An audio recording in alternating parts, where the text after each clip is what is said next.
Гомумән, ничә чара булачак яңа ел бәйрәмнәрендә, яңа ел чаралары, һәм аның ничәсе татар телендә булачак? Ел сайын үтә торган президент елкасы шулай ук татарча үтәчәкме? Рәхмәт. Бигзур Ахмед Сараушин. И отвечая на ваш вопрос, хочу сказать, что все представления, которые будут проводиться ведущими, будут вестись на русском и татарском языках, и будет соблюден право русского и татарского языка. Скажем, процент, я думаю, что сейчас вот вам никто не выдаст, да, какой процент на русском, какой процент на татарском. Но надо сказать, что все официальные названия и документы, они, естественно, готовятся в соответствии с законом о национальных языках Республики Татарстан. Поэтому там, естественно, паритет будет соблюден.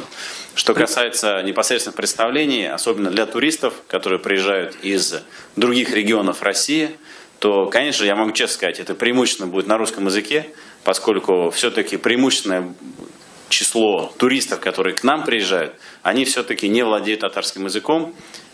Но во всех интерактивных программах, которые приготовлены для туристов, есть элементы изучения татарских слов и татарских танцев и татарских песен. То есть туристы это учат с удовольствием, и все создатели этих интерактивных программ это используют. Президентская елка как?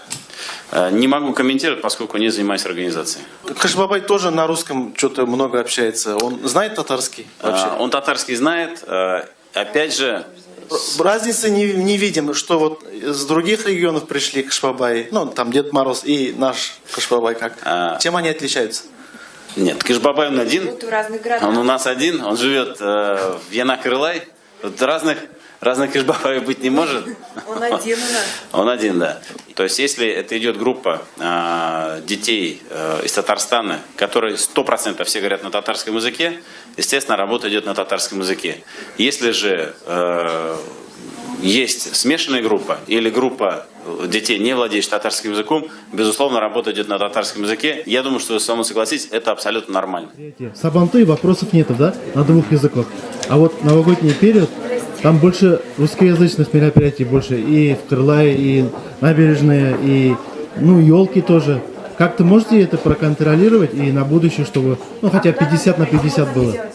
Ну, знаете, что касается государственных организаций каких-то, да, то я думаю, что они соблюдают эти все стандарты.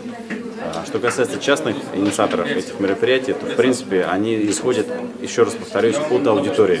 То есть, какова аудитория, которая участвует в этом мероприятии. А вы можете им сказать, что я сказать пожелание? Могу. Нет, я сказать могу, но поймите правильно, что если к вам приехали туристы из, условно говоря, из Франции, и они говорят на французском языке, то давать им программу даже на русском языке, это будет неправильно. Это надо давать на французском языке, на том языке, на котором говорит вся группа, правильно?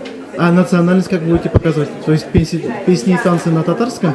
Если на французском языке с объяснением и произношением татарских слов и песен. Сергей Эфенди, на татарском яңа ел белән котлый аласызмы? Я не на таком высоком уровне владею татарским языком, поэтому, наверное, не смогу. Яна ел белән, это сказать несложно.